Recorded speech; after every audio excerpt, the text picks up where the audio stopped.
She was abandoned with 3 babies until a cowboy gave them shelter in the Wild West.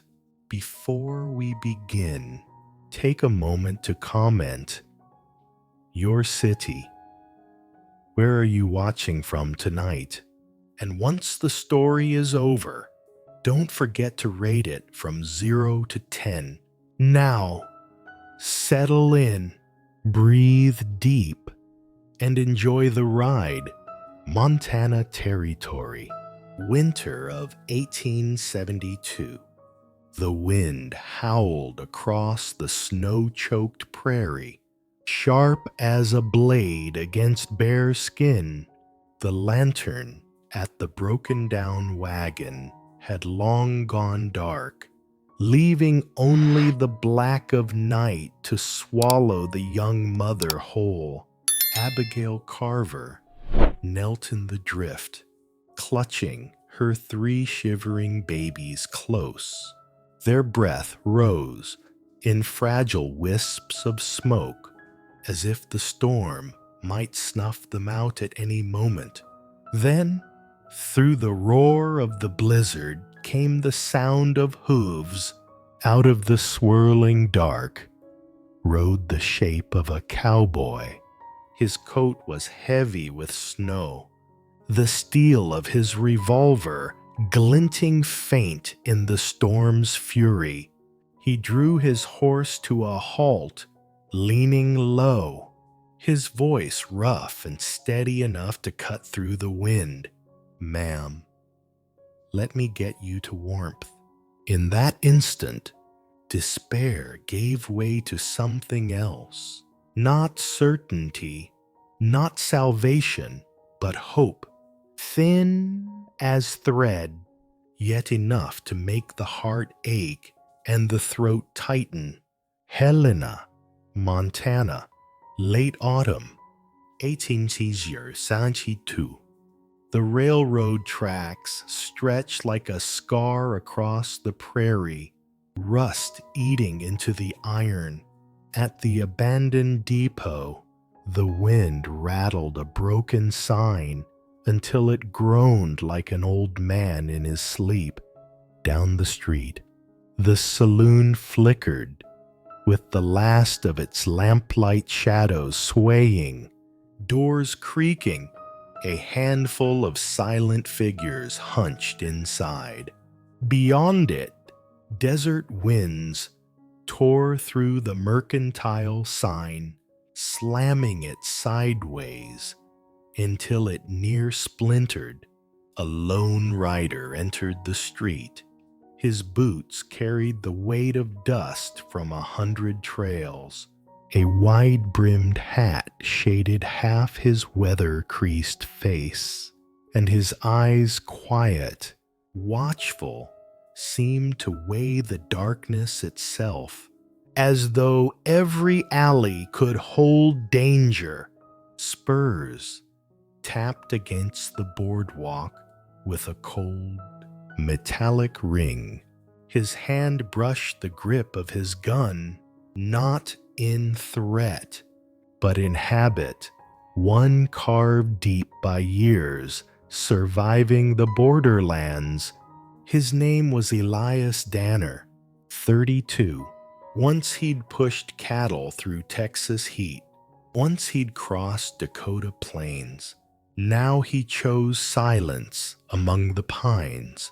A man of few words, carrying an old wound, the memory of a mother abandoned, a wound that made him understand too well the freezing edge of loneliness. By the time he left Helena behind, his horse carried him toward a narrow trail through the timber.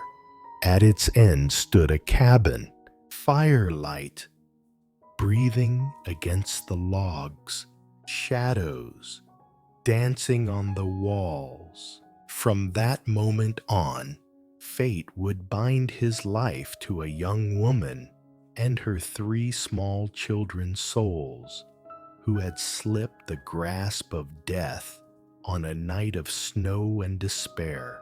Inside the warmth of that cabin, Elias knelt by the hearth, placing a child close to the fire. His rough hands worked carefully, steeping a bundle of herbs in boiling water. The old remedy his late mother once swore by, and so it was that from the cold emptiness of a dying town, a small fire of humanity sparked to life. Now I'll ask you this. If you were the cowboy riding into that town, what would be the very first thing you'd do? Part 1. The first night.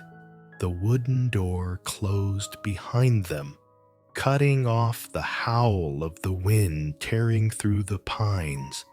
Abigail stood still, her 3 children clinging to the folds of her dress. The warmth of the fire spilled out like a small miracle smoke curling toward the rafters, the glow of the flames throwing restless shadows against the log walls. Her shoulders still trembled from the storm, but in that light, for the first time in hours, she drew a full breath. Elias leaned his rifle against the corner, peeled off his heavy gloves. His hands were rough and weather-worn, yet steady as he held them out, not pressing, not forcing. "See," he said, his voice low and coarse, like firewood crackling in the hearth. Abigail hesitated, then lowered herself onto the crude chair beside the blaze. Grace and Gideon staggered close to her, their eyes still wide with fear. Elias moved to the shelf, pulled down a stack of blankets, and dropped them onto the table with a solid weight. "Warmth first," he said. Then he crouched near the makeshift cradle, a wooden box set low by the wall. When he saw the baby, little Gemma, her cheeks fever red, his brow furrowed, something in her small, burning face struck too close to the child he once had been. He asked no questions, only knelt with care, laying his calloused hand gently against her skin. Inside the cabin, Abigail's ragged breaths mingled with the storm's roar outside. But the loneliness pressing in on her heart began to ease. The stranger said little, did less talking than most, but he acted, and in that silence she felt a measure of justice the world had long owed her. Elias stood again, reaching for a tin box kept on the high shelf. Inside lay bundles of dried herbs, willow bark, feverfew leaves. "Mima taught me," he murmured, as if to himself. He ground the leaves, dropped them into a tin cup of warm water. Every motion certain, practiced. Abigail watched, her eyes dampening. All those miles with a husband who'd abandoned her, never once had he cared for the children like this. And here was a drifter, a cowboy with dust in his veins, tending them with more gentleness than their own father. He held out the cup, eyes quiet, steady. "For the baby, it'll bring the fever down." Her hand shook as she took it. Elias gave the smallest nod, then turned to feed the fire. His broad hands steadied Gemma as he tipped a few drops past her lips. The baby breathed rough at first, then settled, her tiny mouth easing back to calm. Abigail sagged into the chair, eyes rimmed red. "You saved her," she whispered. Elias gave no reply. Only the pop of the fire filled the silence, its light painting. His face, hard lines softened for a moment, as though it hid an old scar no one could see. Amid the scent of smoke and pine resin, Abigail felt something foreign, yet familiar trust, a trust she thought had died. When her husband turned his back, when the wind battered the walls outside, Elias lifted Grace, and then Gideon in turn, carrying them up the narrow loft ladder. His steps were slow, deliberate, his wide palms sure against their small frames. Abigail's heart jolted as she watched. He was no blood kin, yet every motion carried the weight of a father. He returned, hand extended. "Let me." She froze a moment, then surrendered Gemma into his arms. His hands were large, but when they closed around the baby, his gentleness near broke her. He laid the child beside her siblings, tucked the heavy blanket across their bodies. Abigail followed, nearly collapsing onto the rough mattress. Elias steadied her elbow for a breath, then stepped back, leaving her the space of peace she hadn't known in months. The storm screamed outside, but in the loft, the children's breathing mingled with her own, warm and steady. For the first time in so long, Abigail closed her eyes without fear, and in the flickering shadows below, the outline of Elias keeping watch by the fire seared itself into her memory like a hidden flame. The night dragged on. Elias sat alone by the hearth, a carving knife, turning wood shavings in his hands. Firelight caught in his deep eyes, where memory cut sharp. A father who had walked away, leaving his mother to die in the cold. That wound was the reason he could not turn his back on Abigail. He listened for every fragile sound from above. Each cough, each rustle tightened his grip on the knife. He had sworn once to walk alone, yet here he was, guarding the sleep of 3 children, not his own. Outside, the blizzard screamed, but inside, firelight and the quiet presence of a cowboy formed an unseen fortress. He didn't speak. He didn't need to. His silence itself was a vow. You will not be left behind again. At first light, the dawn slipped through the cracks in the logs, laying gold across the loft. Abigail woke to see Gemma sleeping peacefully, color restored to her cheeks. Grace and Gideon curled together under the blanket, their breath soft, even, her throat caught. Her children had survived the worst night. She looked down.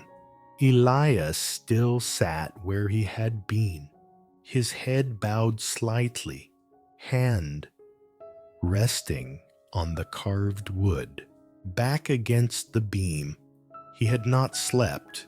Smoke from the stove still hung low, and the faint smell of cornmeal porridge drifted up. Abigail climbed down the ladder, legs trembling, though her heart brimmed with something new. "Safety. You saved us," she whispered. Elias lifted his gaze, eyes weary but firm. He only said, "Eat. The day's long ahead."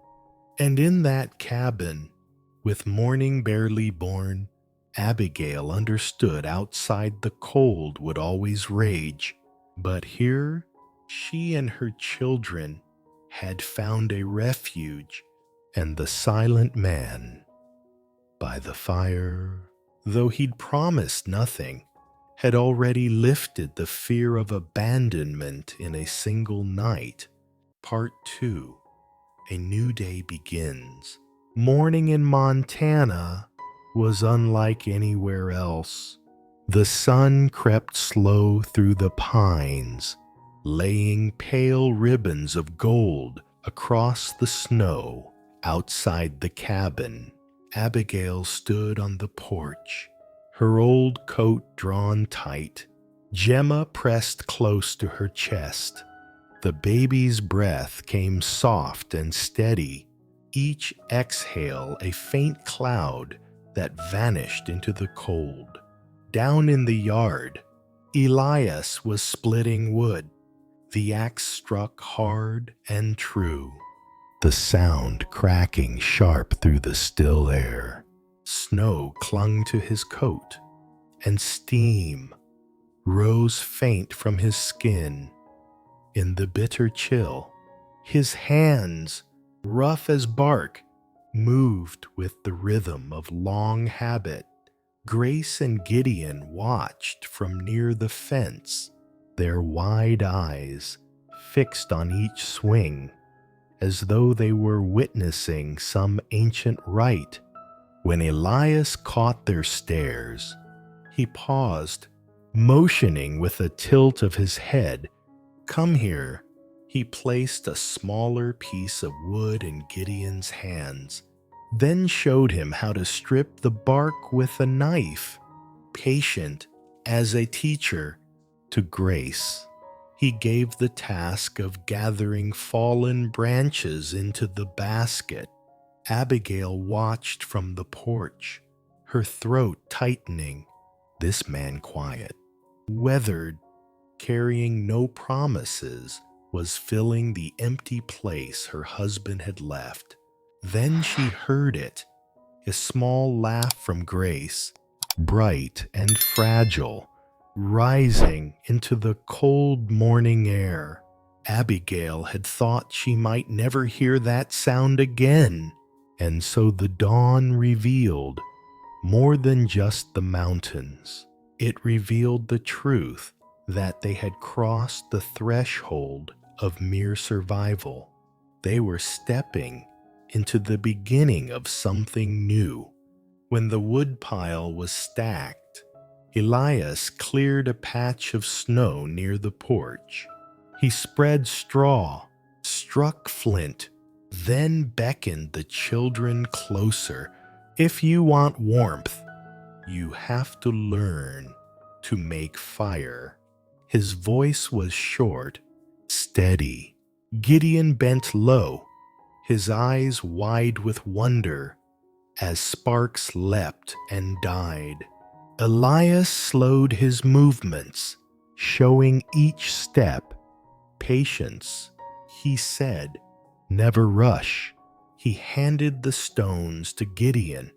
The boy fumbled at first, his fingers clumsy with cold, but at last a spark caught.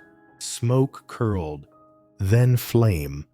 Grace gave a small cheer, her cheeks glowing red. Elias set a heavy hand on Gideon's shoulder and nodded once. "That's it." From the porch, tears pricked Abigail's eyes. This was no simple lesson in fire making. It was the first time her son had felt a man's approval. Those flames rising in the winter air were kindling something deeper, hope taking root where the ground had gone barren. The fire caught, smoke mixing with the morning mist. The children laughed softly around it, their joy echoing in the frost. Elias said nothing, only sat near, letting their voices fill the space. From the kitchen drifted the smell of cornmeal porridge. Abigail laid Gemma in a cradle, then brought the steaming pot outside. They gathered around a rough log, cheeks flushed, breath mingling in the air. Elias ladled bowls with care, first to Grace, then Gideon, last to himself. Gideon ate greedily, his lips smeared gold. Grace ate slower, her bright eyes flicking often toward Elias, waiting. When she held out her bowl again, he only gave a quiet nod and filled it. Abigail's hand shook around her own spoon. It was nothing fancy, just porridge shared in the cold. But it was everything she had once dreamed of, a meal that tasted of family. When Gemma whimpered, Elias rose without a word, lifting her easily into his arms. His broad hands cradled her tiny frame as if she were breakable glass. He walked slow circles in the snow, rocking her steady until she quieted. From the barn, a horse nickered, its breath rising in plumes. Abigail's chest tightened. Her husband had never once held their children like that, and yet here stood a stranger, a cowboy weathered by dust and silence, moving with a tenderness so natural it stole her breath. She knew then, when a man lives by action instead of promise, trust can grow again. By noon, the sun flashed off the snow like shattered glass. Elias led out his old horse, handing Grace a brush. Easy, don't be afraid. At first her strokes were awkward, but soon her hand moved sure across the thick coat, and laughter bubbled out of her. Gideon, meanwhile, hammered a log under Elias's watch, his small arms trying to match the rhythm. The yard rang with the beat of wood and the bright spill of children's voices. From the porch, Abigail mended clothes, her eyes damp. The scene felt like a memory she had never owned, now laid gently into her hands. Elias didn't laugh loud, but the edges of his mouth softened. For once, the scars of his past, the winters of loneliness, seemed to ease beneath the sound of their joy. By evening, the sun bled red across the peaks. Inside the cabin, the fire roared again. Wet clothes hung to dry, half a pot of porridge cooling by the stove. Grace and Gideon slept tangled on a rug. Gemma dozed in her cradle. At the table, Abigail sewed in silence, her eyes straying to Elias, carving a horse from a block of wood, each stroke careful. At last she whispered, voice rough, you owe us nothing. Yet you do all this. Elias looked up, steady as stone. There are debts a man pays without blood ties. And in that moment, Abigail understood. This was not pity, it was choice. The man had chosen to stay, chosen to build a small refuge out of storm and ruin, and she knew trust could be planted again, even in soil long barren. Outside, the wind clawed at the walls, but within the cabin, a different kind of shelter held fast. It was more than warmth for the body. It was the beginning of healing for the soul. Part 3. Silence by the fire. Night settled over the Montana woods like a heavy quilt pulled across the earth. The wind slipped through the cracks of the door, whistling long and sharp, but inside the cabin, the fire held its ground steady, crackling warmth. In the heart of winter, shadows leapt and swayed on the log walls, turning the room into a dream. Painted in orange and black, Abigail sat near the hearth, her needle working slowly through a worn coat. Her hands trembled, but each stitch fell straight, even. Keeping busy was the only way she knew to calm herself. In the corner, Gemma slept in her cradle, while Grace and Gideon lay curled together on the rug. Across from her, Elias worked a strip of saddle leather with a small knife. The blade whispered against the hide in deliberate strokes, the sound weaving with the crackle of burning wood. He did not speak, did not glance her way, but his presence was steady, unshakable, like the logs that braced the walls around them. When Abigail finally lifted her eyes, she caught the shape of him in the firelight.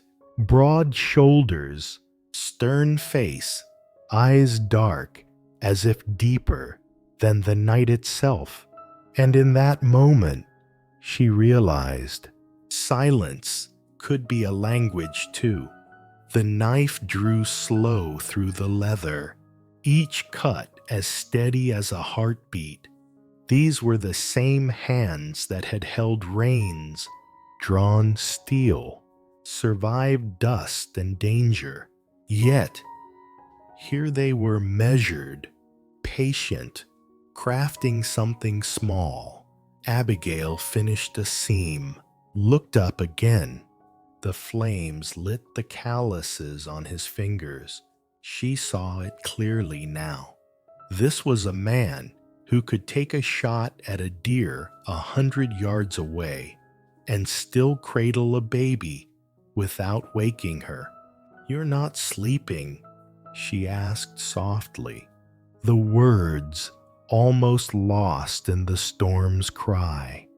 Elias paused, lifted his eyes for a brief instant. Work to do. His voice was rough. Then he bent back to his task. Abigail lowered her gaze, but her heart quickened, not because of his answer, but because of the weight of that look. It was brief, but it touched the wound she thought no one could see. In that moment, love had no name, but the seed of it was sown in silence. Outside, the storm gathered strength, battering the walls until the whole cabin quivered. Abigail's hand faltered. The needle pricked sideways. Memory rushed in, being left on the road. Her children's cries whipped away by the wind. Her husband's back fading into the dark without a turn. Her breath caught.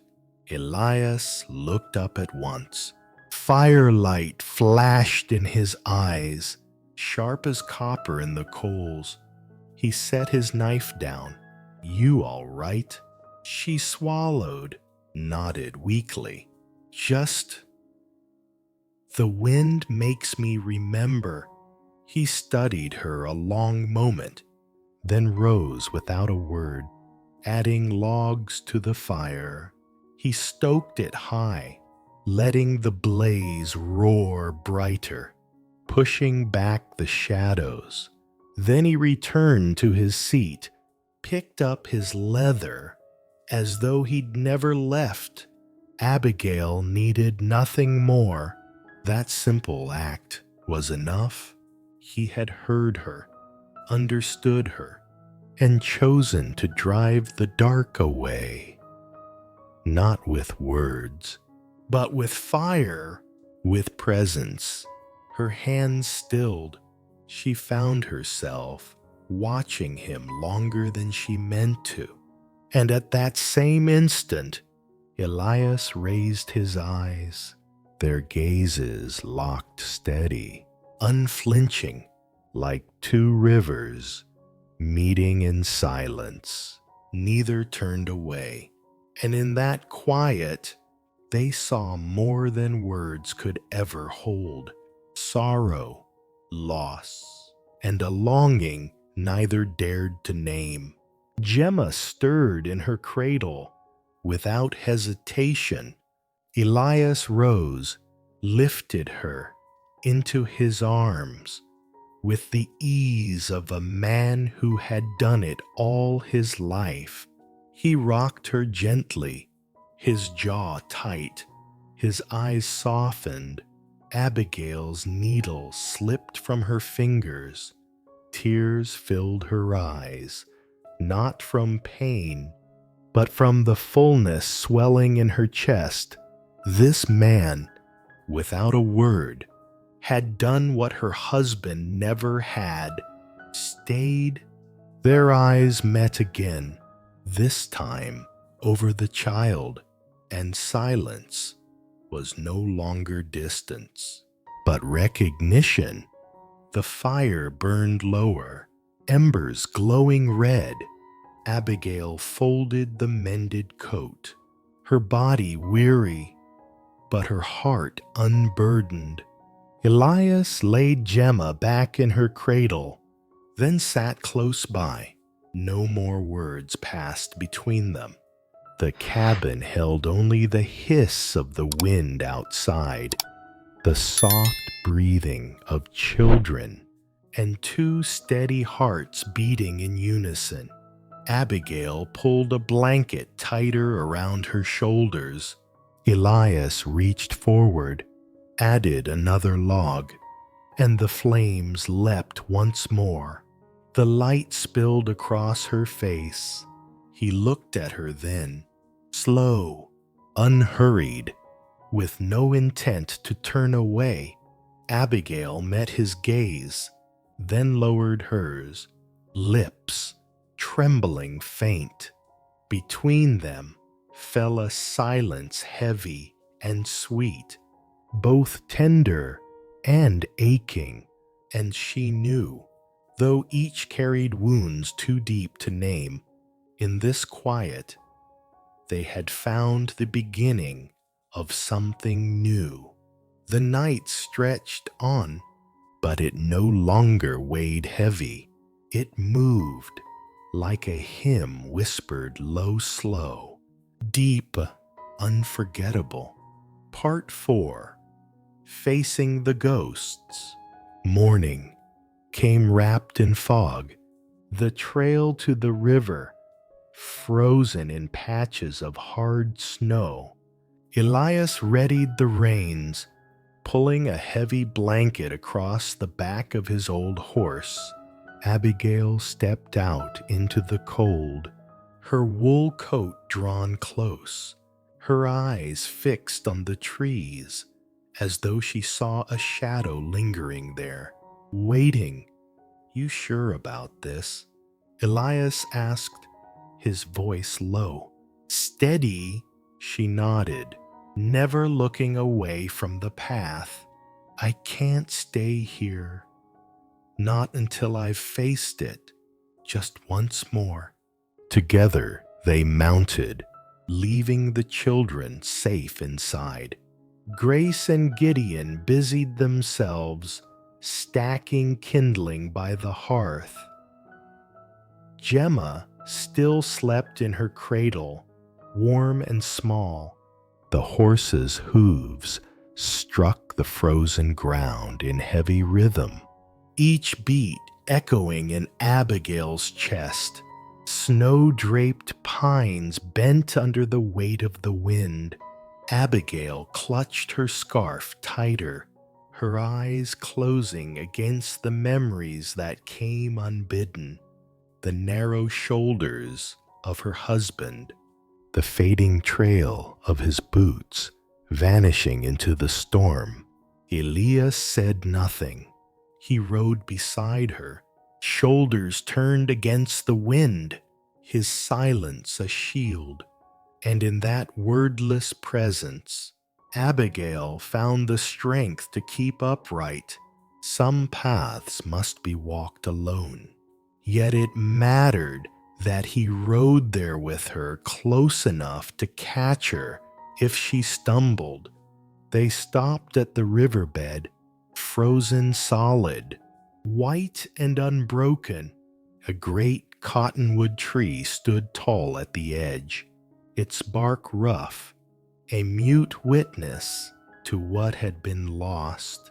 Abigail dismounted, her boots sinking into the snow, and walked slow toward the bank. Here, this was the place.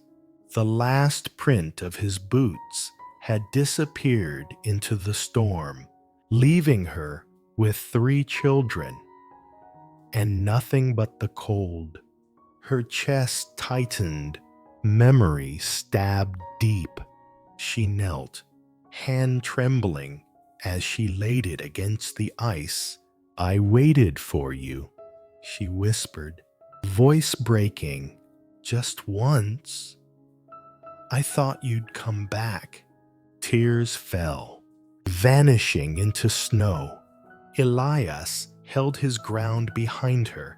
He did not intrude. He knew silence was the only thing she needed in this moment, to stand in the wreckage and finally say goodbye. Abigail lifted her gaze to the sky. The sun hid behind a curtain of clouds, casting a thin, silver light across the land. She drew a long breath, pulling in the cold, as though she might exhale the past with it. "You left us," she said, the words tight but strong. "But I will not leave myself behind anymore." Unwrapping the old wool scarf, her last tether to him, she let it fall. It drifted once in the wind before settling on the frozen river, a scrap of color against the white. "From here," she whispered, "I let you go." Her tears came again, but this time they were lighter, carrying no chains. Elias's grip tightened on the reins. His eyes softened with something close to reverence. He hadn't caught every word, but he understood. The woman before him had claimed back her strength. The wind swept across the river, scattering thin veils of snow, carrying her sorrow away. Abigail turned back. Her steps no longer faltered. Her feet struck firm against the ice. She walked toward Elias as though the frozen river had hardened into stone beneath her. He stepped forward, offered his hand. She paused, then laid her smaller one into his. His warmth seeped into her fingers. Without a word, he steadied her, lifting her back into the saddle. When the horse turned homeward, Abigail looked back once. The The scarf lay half buried under new snow, fading into the whiteness. Her voice was no more than a breath. "Stay there. I'm not carrying you anymore." She turned back. Elias's gaze met hers, and in his dark eyes she saw the truth he had been waiting for this moment, waiting for her to let go of the ghost, so she could hold on to tomorrow. By the time they reached the cabin, the sun had sunk low, painting the woods in copper light. Fire burned bright inside, spilling warmth into the dusk. Grace and Gideon rushed out, wrapping their arms around their mother. Gemma slept peacefully, cheeks flushed with health. Abigail knelt, holding all three close, her tears falling again.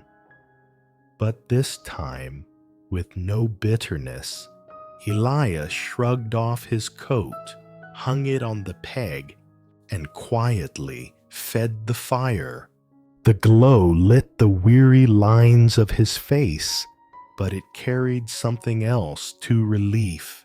He knew then that this cabin was no longer just winter shelter. It had become a home. Abigail sat by the hearth, Gemma in her arms. She lifted her eyes to Elias. Her lips formed no words, but her gaze spoke plain. "Thank you. Because of you, I found the courage to let go." Outside, the wind still roared through the pines, but inside, the ghost had vanished.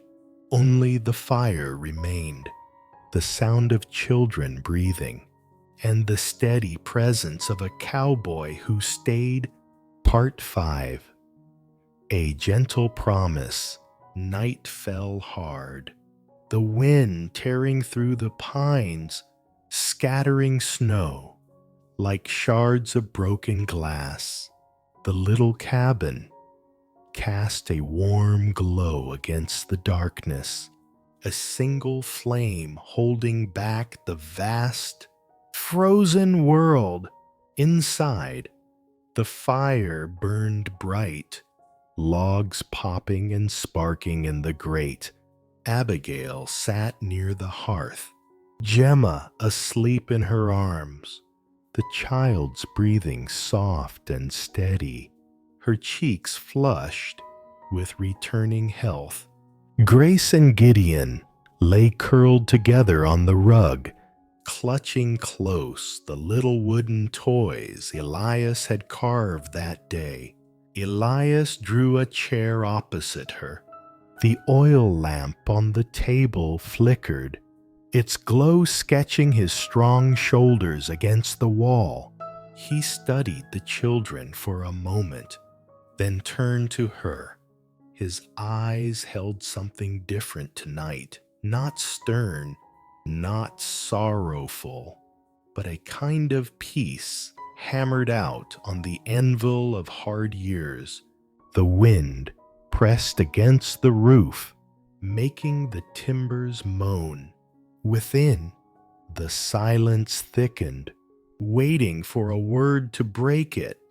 Elias leaned forward, his voice rough and quiet.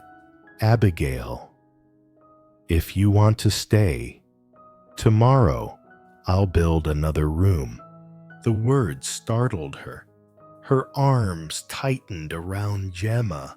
It was simple, plain, yet heavier than all the pretty promises she had ever heard. Not, "I'll protect you forever."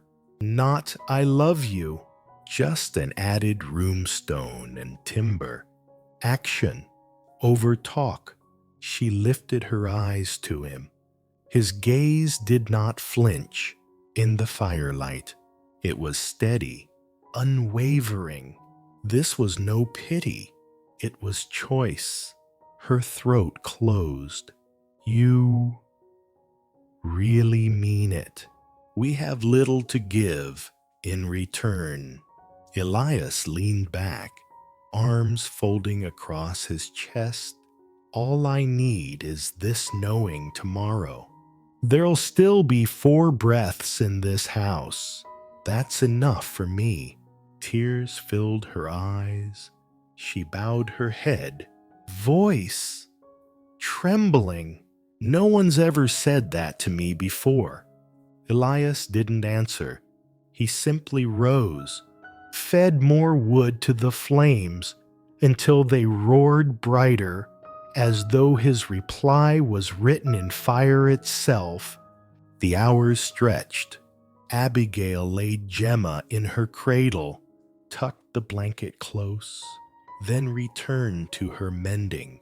Her eyes drifted often to Elias, his knife moving over the grain of wood, firelight, tracing the chords of his arm, the hard lines of his face softened by quiet. Sometimes their eyes met, neither turned away.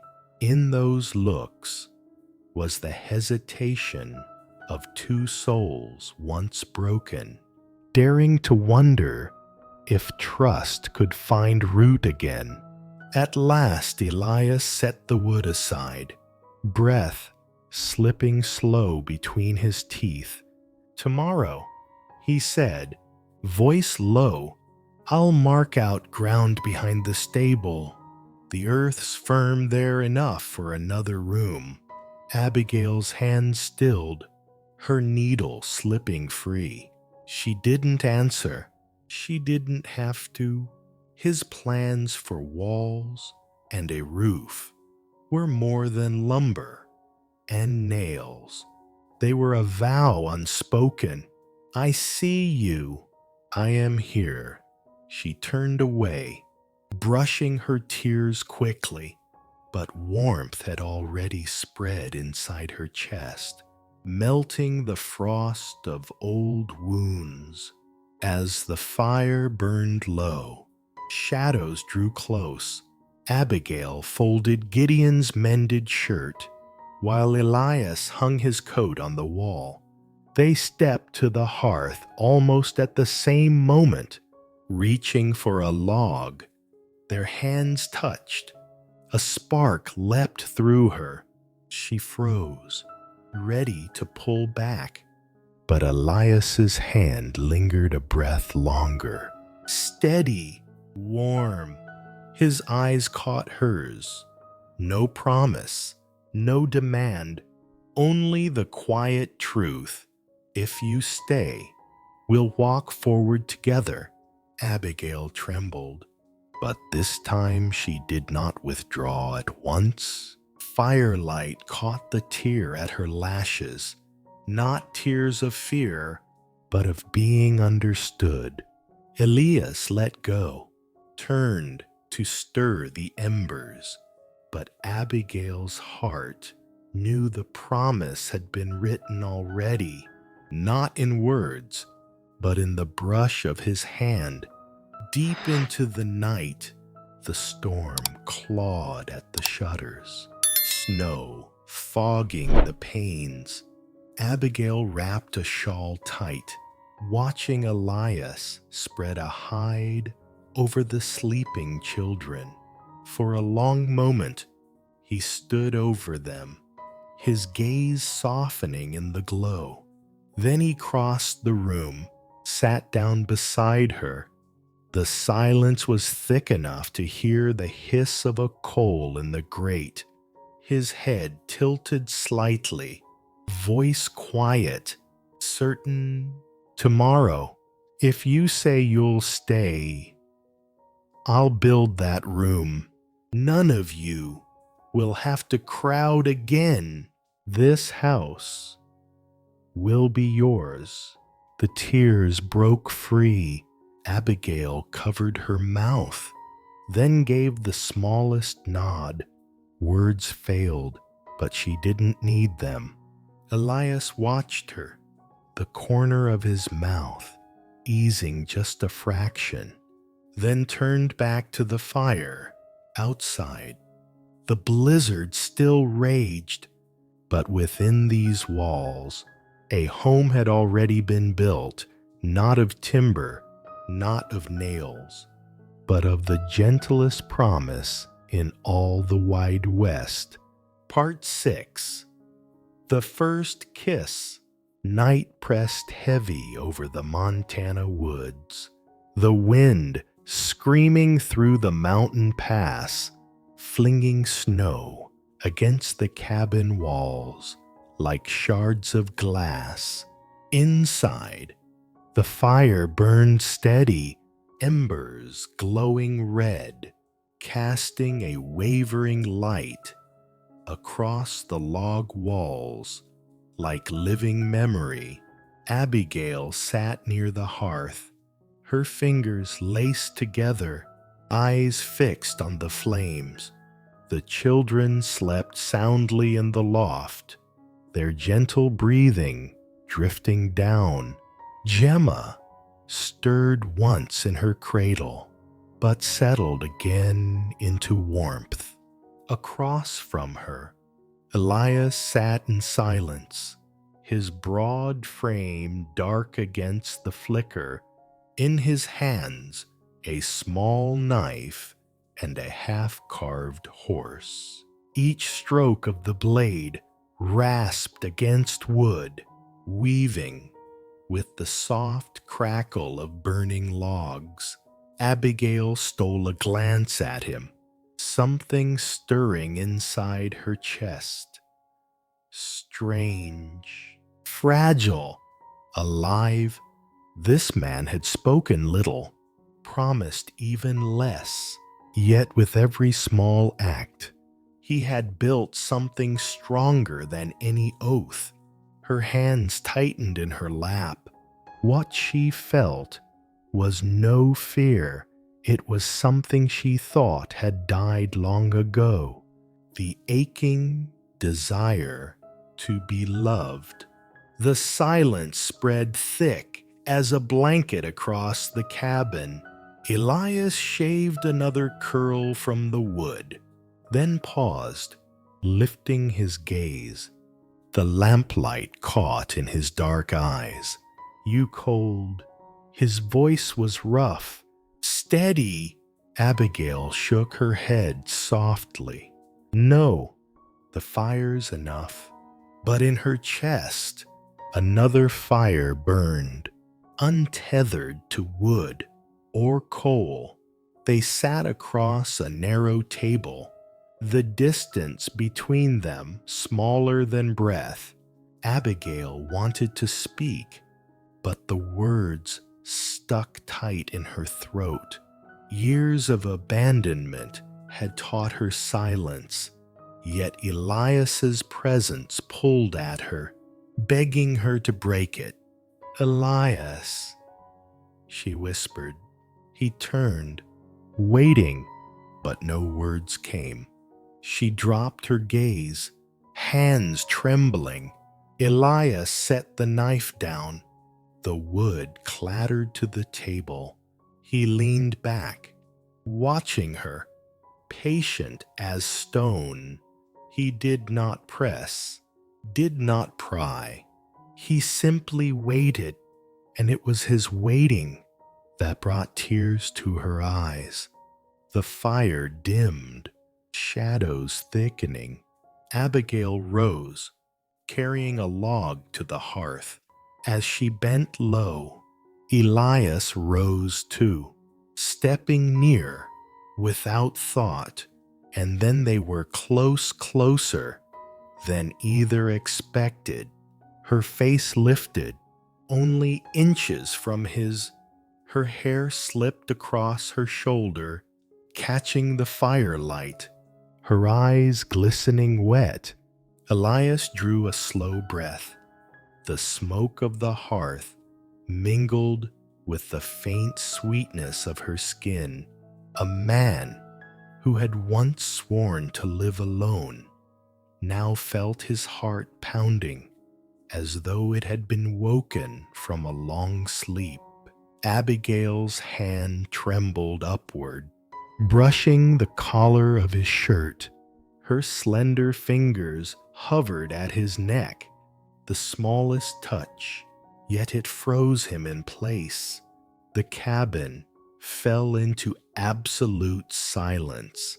Only their hearts beat loud, matching the storm outside.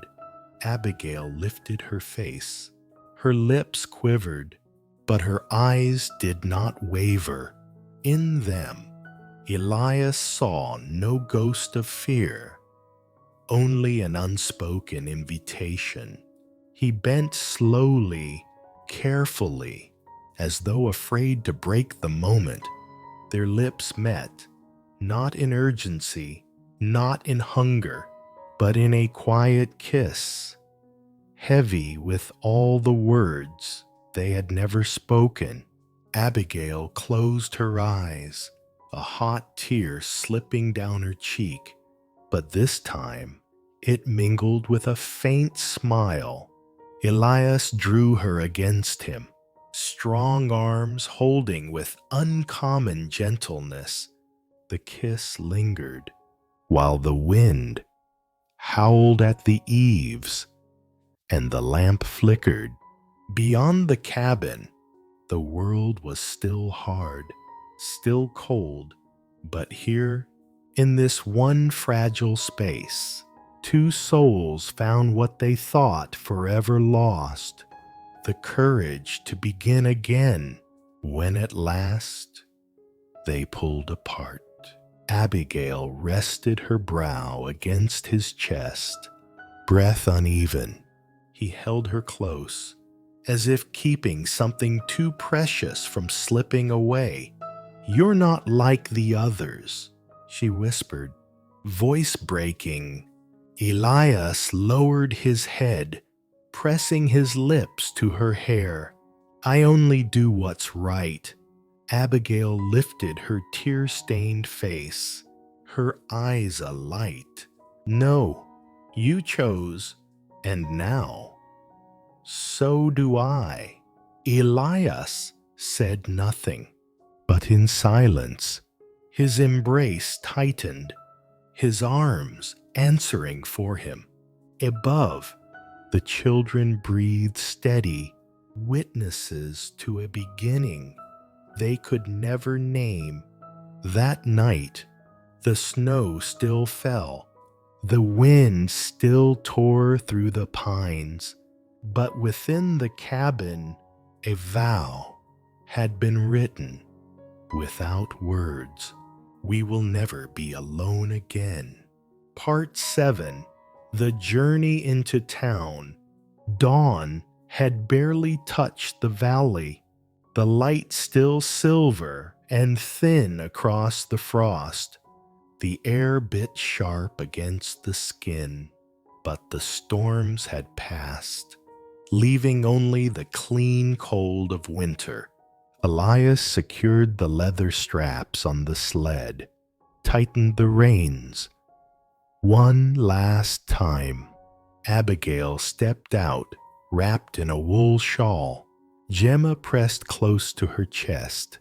Grace and Gideon scrambled up onto the bench, their eyes wide, curious about the road through the snowbound pines that led to town. "Are we going far?" Gideon asked, still heavy with sleep. 10 miles, Elias said, voice steady, certain. The old horse tossed its mane, breath rising white in the morning air. Elias gave the reins a flick, and the sled slid forward, runners whispering over packed snow. Abigail turned, watching the cabin shrink behind them. In her chest, there stirred both fear and relief. It had been so long since she'd set out on a road that wasn't marked by desperation. Now, for the first time, she traveled in hope, and with Elias at her side, the path seemed less lonely. They crossed the flats, where dried grass slept beneath the snow. The mountain ridge rose in the distance, the sun striking its peak with pale gold that spilled across the sky. Hooves drummed against the silence, joined by Grace's clear laughter as she tugged her brother's hand, pointing out bird tracks stitched into the snow. Abigail held Gemma close, the child's soft breath on her neck, whispering the promise of survival. We are still here, still moving forward. She turned to Elias. His hands gripped the reins, his back straight, eyes fixed on the road. The lines of his weathered face carried a certainty that steadied her. "You've taken this road before?" she asked. He nodded. "Traded hides down in town salt, bullets, coffee, and today," her voice softened, "today you bring us." He glanced at her, eyes deep, unshaken. "Today's different. Today. I'm not alone." The words struck her heart. She turned her face away, hiding the sting of tears, but warmth spread through her chest, a warmth greater than the sun could give. Hours later, the town rose from the fog-low roofs, chimney smoke curling skyward, the bark of dogs, the sound of wagons, and voices. Children called out as the sled clattered by. Abigail clutched Gemma tighter, her pulse quickening. Elias stopped before a broad building with a smoke-blackened roof. The clang of hammer on iron rang out, sparks flashing through the open door. He lifted Gemma down for Abigail, then reached for Grace and Gideon's hands, leading them inside. The forge blazed, the air thick with smoke, and the iron's hot breath. A gray-bearded smith raised his hammer high, then let it fall with a shower of sparks. When he spotted Elias, his face split into a grin. "Elias, thought you'd buried yourself up in the hills for good." Elias gave a short nod. "Brought someone with me, she and the children. They need a beginning." The smith's eyes flicked to Abigail and the little ones. He nodded once, firm, then turned back to the fire, the hammer, the sparks, the breath of the forge. It all felt like a rhythm of renewal, a world shifting from survival into the promise of something more. Grace clutched Elias's hand, her eyes wide as the flames roared. Gideon stared, open-mouthed, at the giant hammer. The smith chuckled and handed him a length of cooled iron. "Here, try the weight of it. Heavy, ain't it?" The boy wobbled, but held on, pride blazing in his face. Abigail stood close, her throat tight. She had never seen her children encouraged by a man's hand before. They clung to Elias, their eyes bright, and Elias quiet. Guarded, Elias knelt to their level, showing them how to hold, how to strike, his patience that of a true father. Abigail pressed her hand to her mouth, tears burning. The future no longer looked like a blur of storms. It looked like this: sparks flying, iron singing, children laughing. By late afternoon, Elias and the smith spoke low over the anvil, words firm, hands clasping in a deal that felt more like a pledge. Abigail watched from the doorway, Grace's small hand in hers. When they stepped back into the street, the snow had ceased. The last light of day bathed the town in soft gold.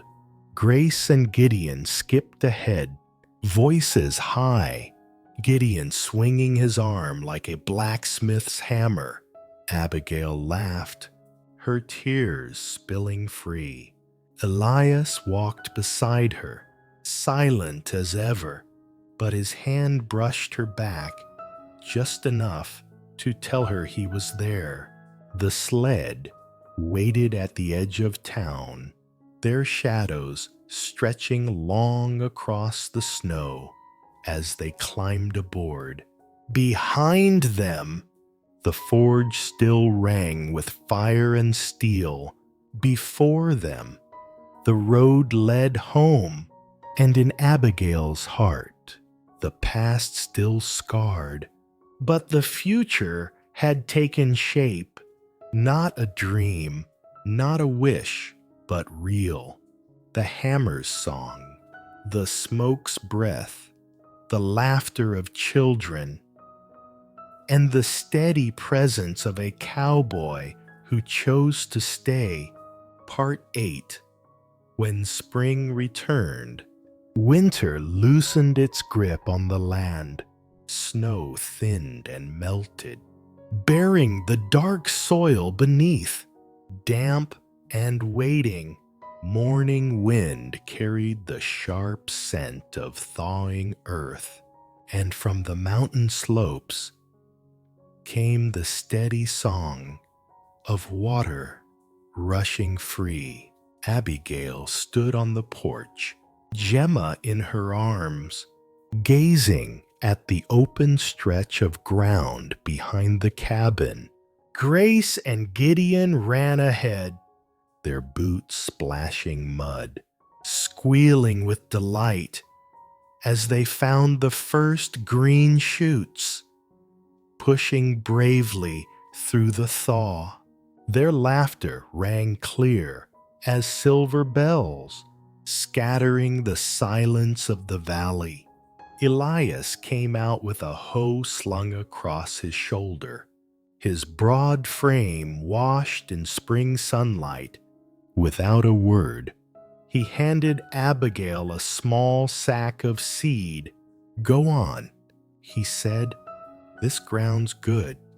Her hands trembled as she took it, not with fear, but with something she hadn't felt in years.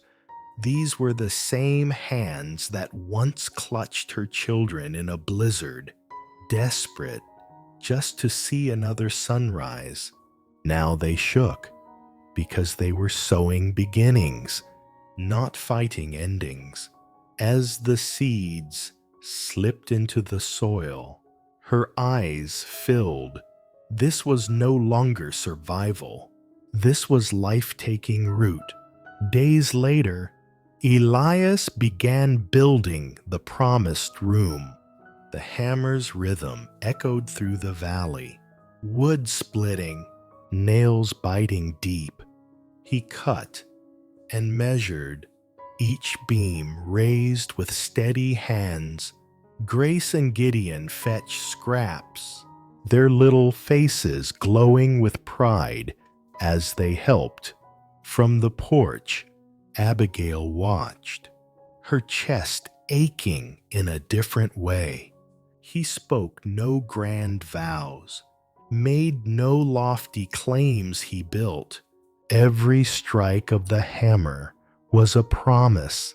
Every board set in place was proof that their shelter would hold, that storms would not carry them away again. When the first wall stood upright, Elias looked back. His eyes found hers. No words passed. But Abigail understood. This was the gentlest vow a man could give. That evening, they all gathered by the planted soil. Gideon scratched figures in the dirt with a stick. Grace picked wild purple flowers, tucking them into the fence. Gemma tumbled on the new grass, her laughter bubbling into the dusk. Abigail knelt close, her hands stained with soil, sweat on her brow, but her smile was one she hadn't felt in years, unforced, alive. Elias stood beside her, hat brim shadowing half his face. Though his eyes softened as they followed the children, a spring breeze carried the smell of new grass, tugged loose strands of her hair across her cheek. When she lifted her face, his gaze met hers. No words were needed. The look said it plain. We have come through the winter. Now is the season for life. When the room was finished, Elias carved their names into the beam above Grace. Gideon, Gemma, each letter cut deep. Wood shavings, falling like witnesses to the birth of a family. Abigail stood behind him, tears streaming, but they were tears of joy. The new room was no grand hall, just timber walls and small windows, yet to her it was a fortress. No storm could tear it down. No man could walk away with it. This was theirs. This was home. She stepped forward, placed her hand over his as he carved the final letter. Their fingers tightened, dust clinging to skin, and in that simple act, they weren't just finishing a room. They were building a beginning. That night, twilight settling purple over the valley, the family sat together on the porch. The children, worn from play, drifted to sleep in Abigail's arms. Wild flowers scented the breeze. Elias sat close beside her, his eyes on the horizon, but his hand rested warm over hers. Tomorrow, he said, voice low, sure, we'll plant corn. Abigail leaned her head just slightly, smiling through tears. Tomorrow, for the first time, I believe, we truly have a tomorrow. Elias gave no reply, only pressed her hand firmer in his. Outside, spring stretched across Montana. But inside that cabin, a deeper spring had risen, one of trust, of renewal, of a love. Quiet yet unshakable. Part 9. The New Home. Evening sunlight poured gold across the valley. A spring wind whispered through the pines, carrying the scent of resin and damp earth. Outside the cabin, the new frame stood tall. Boards fitted tight, a small window catching the clear light. Elias set his hammer down and stood still, studying the work. On the porch, Abigail held Gemma, her eyes brimming. Grace and Gideon darted around the yard, shouting with delight, as though they had discovered a brand new world. Is this really going to be our room? Mama! Grace asked, her eyes shining wide. Yes, sweetheart, Abigail answered, her voice trembling. She could hardly believe it. A real room, solid, not just a promise spoken into the wind. Elias wiped sweat from his brow, his sun-browned hands rough with work. He didn't linger on the moment, only said quietly, "They'll have their own space now. No more crowding." His words were few, but to Abigail, they sounded like a hymn sacred, unshakable. When the walls were set, Elias brought out his knife. He crouched by the main beam, where the last of the day's light fell. The children gathered close, eyes wide. "What are you doing?" "Pa," Gideon asked. "Not Pa," Elias said, his voice low, his gaze on the wood. Just a man leaving a mark, but this is your home. He began carving slowly. G-R-A-C-E.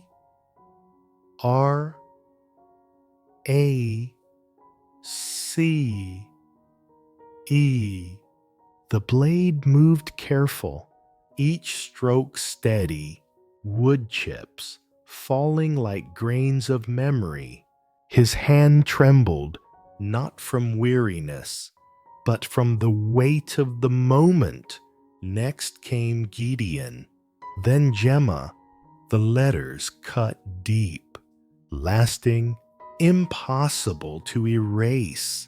Abigail stood behind, hands clasped to her chest, tears streaming unchecked. These weren't just names. They were a vow that the children had a place no storm, no man could take away. When he finished, Elias stepped back. Grace touched the letters of her name, giggling with wonder. Gideon's eyes went round. "Will my name stay here forever?" Elias nodded slowly. "As long as this house stands."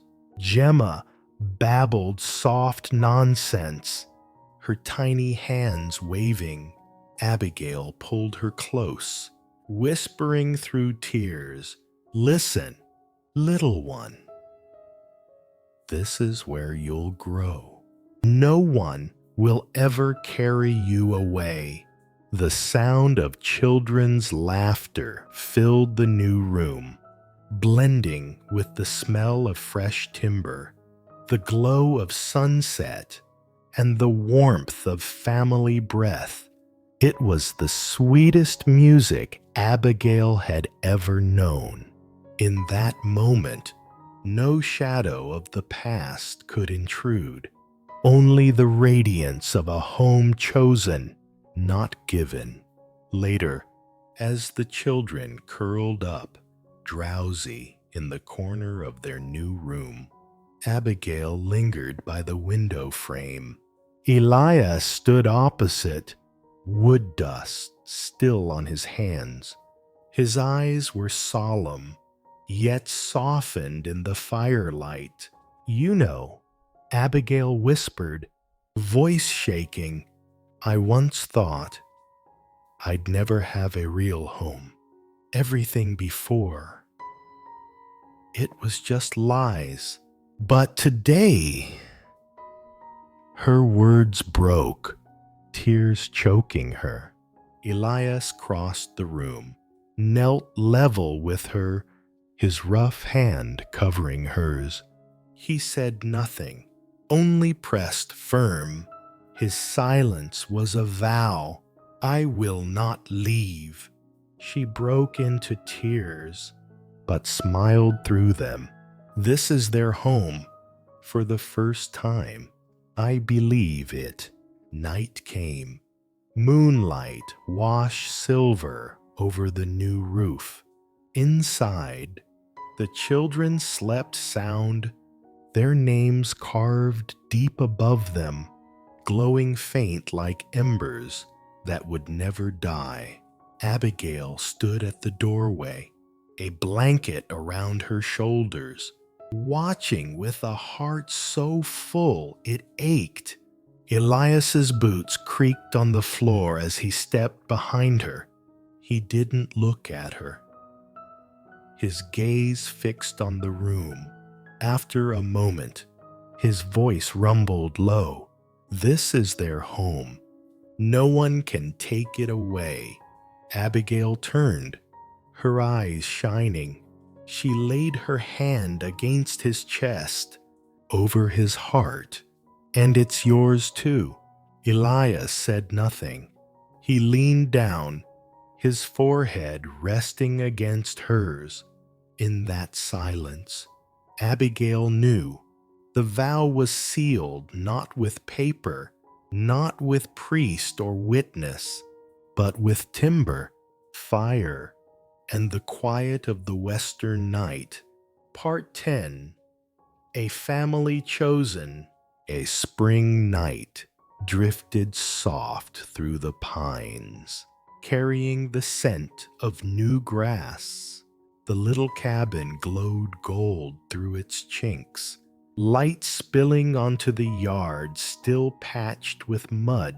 Inside, the fire crackled warm, the smell of simmering stew mingling with the sweetness of fresh-cut wood. Abigail sat at the long table, hair fallen loose after a day's work. Gemma dozed in her cradle, her tiny chest rising steady. Grace lay across her mother's lap, humming a tune she barely remembered. Beside the fire, Gideon sat close to Elias, eyes wide, as the cowboy guided his hand in shaping a wooden horse. Firelight carved Elias's face in bronze and shadow, but tonight the sternness had faded. There was a rare calm about him. He passed the knife to Gideon, voice low, patient. "Easy now. Let the blade do the work." The boy grinned, small hands trembling with pride. Abigail watched, her heart tight. She had once believed her children would grow without a man to teach them.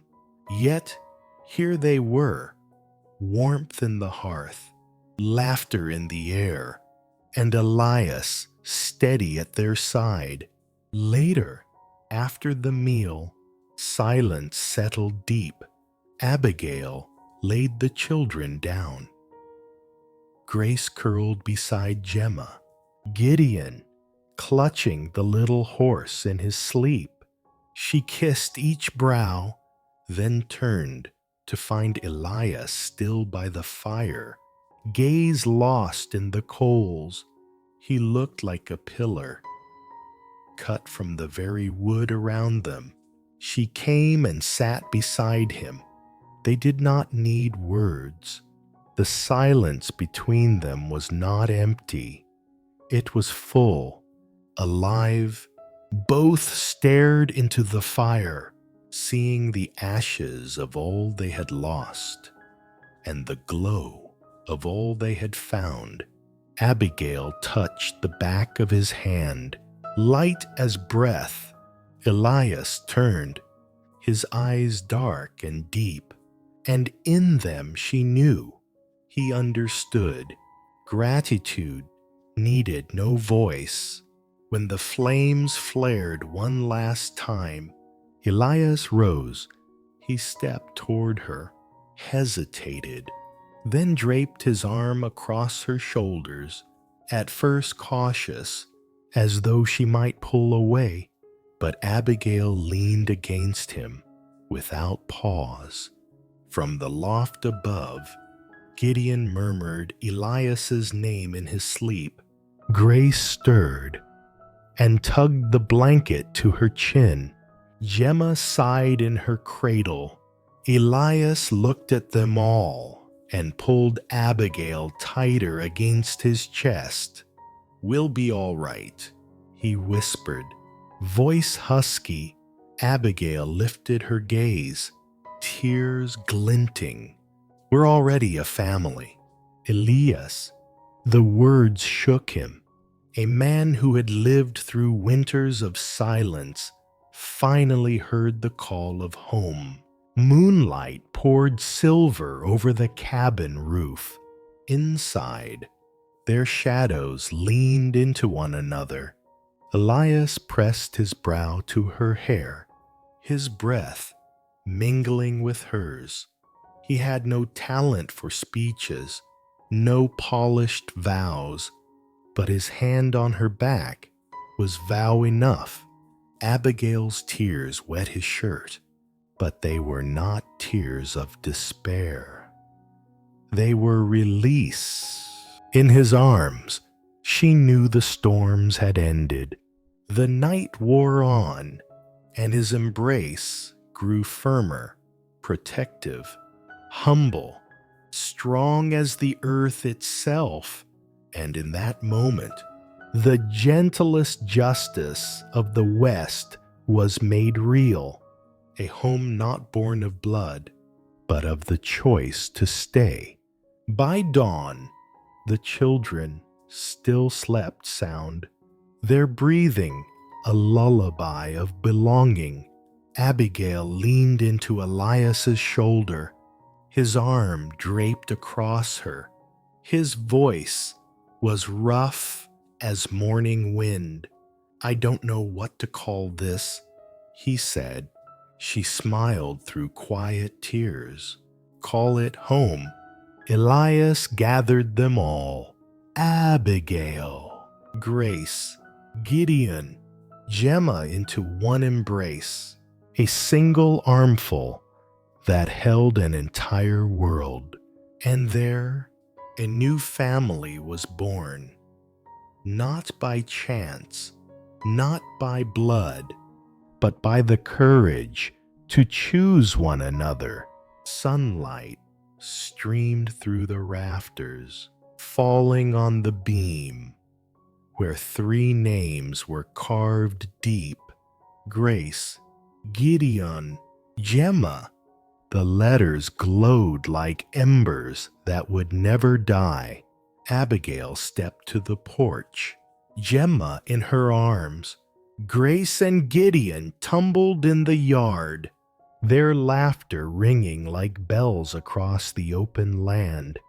Her eyes shone wet, not from sorrow, but from the certainty she had found her home. The cabin door opened. Elias came out, boots dusted, sweat still fresh on his brow. But his eyes burned bright. He paused, taking it all in, as if to carve the moment into his memory forever. Abigail turned, their eyes meeting. She knew his thoughts without a word. He had lived as a shadow, trading hides, sleeping alone. But now his gaze was lit with fire because he was no longer alone. He stepped near, his rough fingers brushing Gemma's cheek, his hand resting on Abigail's shoulder. They stood there, plain and perfect, a portrait of the West, not of guns and dust, but of survival, tenderness, and choice. "I thought I had nothing left to wait for," Elias murmured, voice thick, "but I waited. And you came." Abigail's heart caught, tears breaking free. She smiled, whispering, "Now, you don't have to wait anymore." As night fell once more, the family gathered at the long wooden table. The lamp glowed soft, The fire spread warmth, the smell of cornbread filling the air. Grace leaned against her mother. Gideon drowsed against Elias's arm, and Gemma slept safe in her cradle. Elias looked around at them, silent. Every breath, every shift, every small sound was music richer than any song he had ever heard. Abigail reached across the table, her hand finding his. "We have everything, Elias, not land, not riches, just us." He nodded once, rough hand covering hers, and with that, the promise was sealed. This is home, this is family. That night, the spring wind drifted soft through the trees. The cabin stood strong, its hearth burning low but steady, its beams carved with names that would outlast time. And in the hush of the Montana dawn, a cowboy's arms closed around the family he had chosen, because in the Wild West, no truth ran deeper than this: no one is ever too late to be loved, and a true home is built by the choice to stay. If you've ever met someone who made you stop wandering, someone who made you want to stay, share your story with us in the comments.